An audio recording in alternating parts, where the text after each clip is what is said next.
आज हम लोग जानेंगे वृत्त, अर्धवृत्त, चतुर्थांश और त्रिज्यखंड के बारे में। ठीक है, आज हम लोग जानेंगे वृत्त,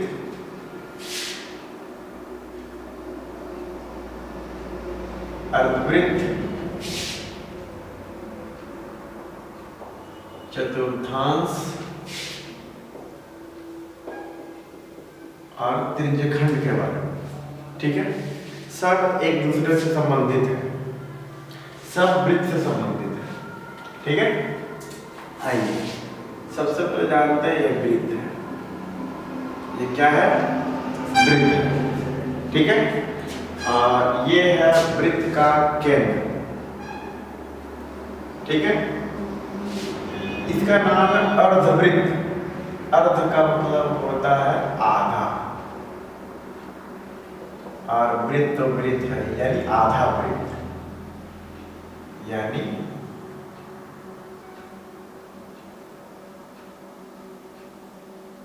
ये हुआ अर्धवृत्त।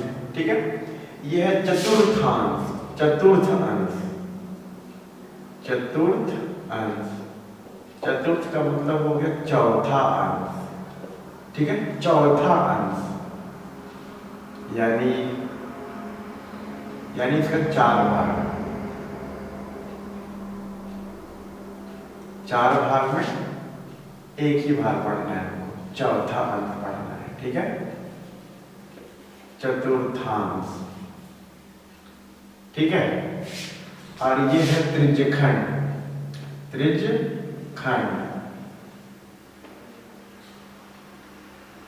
ये है हमारा त्रिज्यखंड। ठीक है, चलिए सबसे पहले हम लोग जानते हैं वृत्त के बारे में। ठीक है, तो पिछला वीडियो वृत्त से संबंधित क्षेत्रफल पर बनाए थे, अनुपात पे बनाए थे, इसमें कि क्षेत्रफल, परिधि, ये सब लगा रहे थे।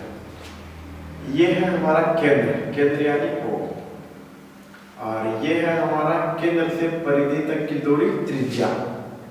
केंद्र से परिधि तक की दूरी त्रिज्या, और परिधि से परिधि तक की वह दूरी जो केंद्र से होकर जाती है उसे कहते हैं व्यास, डायमीटर।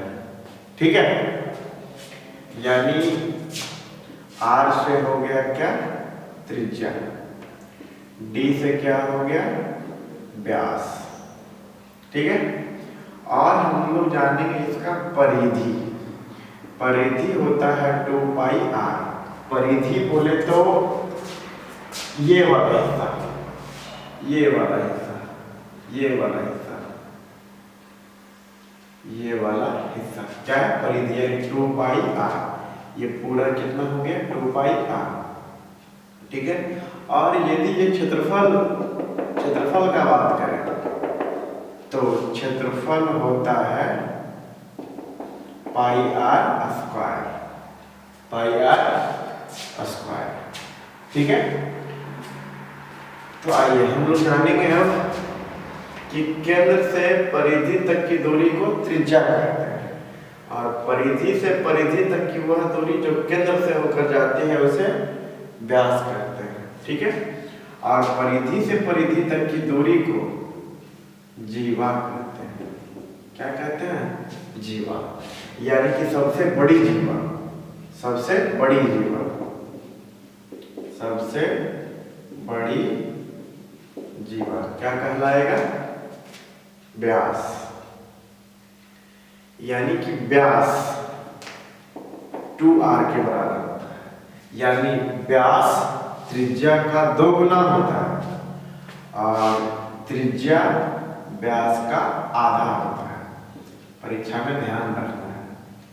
ठीक है, कि व्यास त्रिज्या का 2 गुना और त्रिज्या व्यास का आधा। ठीक है, अब हमारा यदि व्यास है 20 सेंटीमीटर तो त्रिज्या होगा 10 सेंटीमीटर, और त्रिज्या रहेगा 5 सेंटीमीटर तो व्यास होगा 10 सेंटीमीटर। ठीक है, ये हम जाने वृत्त के बारे में कि केंद्र से परिधि तक की दूरी को त्रिज्या कहते हैं, इसे R से सूचित किया जाता है। और परिधि से परिधि तक की वह दूरी जो केंद्र से होकर जाती है उसे व्यास कहते हैं, और ये सबसे बड़ी जीवा होती है। ठीक है, और इसको बोलते हैं परिधि, इसको बोलते हैं परिधि। ठीक है, ये परिधि कितना होता है 2 पाई। परिधि बोलते परिमाप, परिधि बोले तो परिमाप, जहाँ पे जैसे खेत कार्य हो गया है ना, खेत कार्य आयताकार है तो उसका परिमाप हो गया। ये वृत्त है, इसका वृत्त का परिमाप कितना होता है 2 पाई आर। और ये क्षेत्रफल, क्षेत्रफल कितना है पाई आर स्क्वायर। ठीक है, परीक्षा में आएगा कि वृत्त की सबसे बड़ी जीवा क्या कहलाती है, व्यास। ठीक है, व्यास त्रिज्या का 2 गुना होता है और त्रिज्या व्यास का आधा होता है। ठीक है, अब आइए हम लोग अर्धवृत्त में। ये है त्रिज्या, ये है त्रिज्या, पूरा बोले तो व्यास। फिर ये देखिए, ये परिधि इसका यही हुआ, ये परिधि ये हुआ और ये हुआ, यानी कि हम निकालेंगे अर्धवृत्त का परिधि। तो बताइए, ये पूरा था 2 पाई आर, ये पूरा था 2 पाई आर, तो आधा कितना होगा पाई आर। आधा कितना होगा पाई आर। ये पाई आर परिधि नहीं हुआ, परिधि का मतलब होता है कि चारों साइड साइड ले लेना, साइड साइड पूरा करी करनी। तो ये यहाँ से यहाँ हुआ पाई आर, और ये वाला भी दूरी होगा ना परिधि, परिमाप जिसको बोलते हैं, यानी 2r।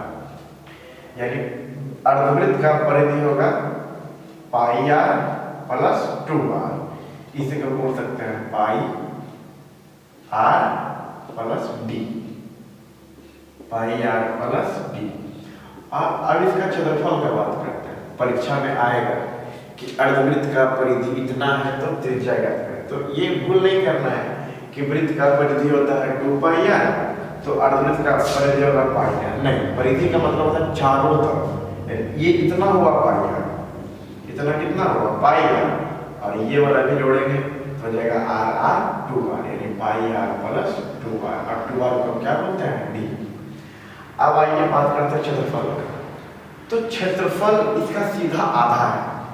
वृत्त का क्षेत्रफल यदि पाई आर स्क्वायर है तो इसका आधा होगा, क्या होगा आधा, यानी पाई आर स्क्वायर का आधा।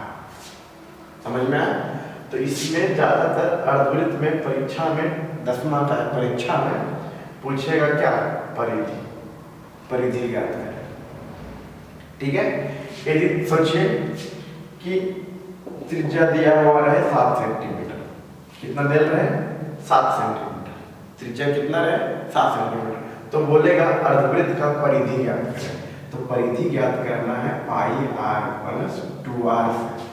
ठीक है, पाई का मान कितना रखेंगे 22/7, 22/7, और त्रिज्या का मान 7। इतना करके नहीं छोड़ देना कि पूरा है 2 पाई आर तो आधा होगा पाई आर, नहीं, पाई आर प्लस 2r, यानी 2 गुना 7, 7 से 7 कट गया, 22 प्लस 14 बराबर कितना 36 सेंटीमीटर।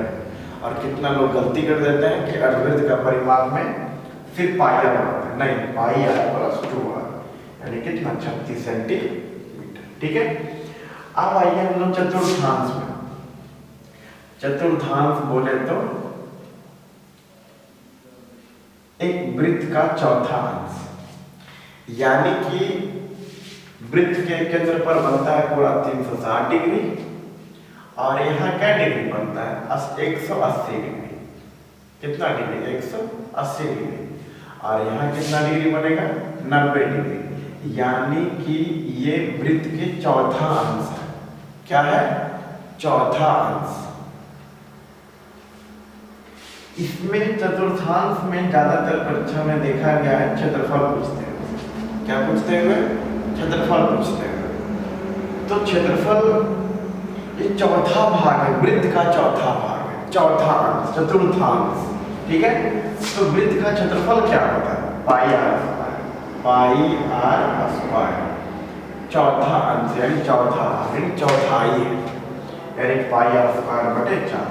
ज्यादातर एग्जाम में चतुर्थांश का पूछेगा क्षेत्रफल, अर्धवृत्त का पूछेगा परिधि, अर्धवृत्त का परिधि। ठीक है, अभी इसके संबंधित बहुत सारा ऑब्जेक्टिव बनाएंगे, पहले हम लोग जान लेंगे सबके बारे में, उसके बाद। ठीक है, यदि हम इसका परिधि की बात करें, किसका बात करें, परिधि का बात, हो सकता है परिधि पूछे कि चतुर्थांश का परिधि ज्ञात करें। ठीक है, तो बताइए, ये था पूरा 2 पाई, तो परिधि में ये भी आएगा, ये भी आएगा, यानी 2 पाई r बटे 4 और प्लस कितना 2r, यानी कि पाई r बटे 2 और प्लस 2r। ठीक है, अब एक हमको पढ़ना है ये त्रिज्यखंड के बारे में। ठीक है, त्रिज्यखंड यानी त्रिज्या से बने भाग को त्रिज्यखंड कहते हैं। ठीक है, ये ऐसे, ये ऐसे, ये ऐसे, ये पिज्जा का एक टुकड़ा, नहीं पिज्जा हम लोग खाते हैं तो वही उसका एक भाग, त्रिज्या से बने क्षेत्र को त्रिज्यखंड ना, त्रिज्यखंड, त्रिज्य का मतलब हो गया त्रिज्या, खंड का मतलब हो गया भाग, यानी त्रिज्या से बना भाग क्या कहलाएगा, त्रिज्यखंड। ठीक है, अब आइए त्रिज्यखंड का हम लोग सबसे पहले क्या निकालेंगे, क्षेत्रफल। तो त्रिज्यखंड में यहाँ कोई ना कोई थीटा बनेगा,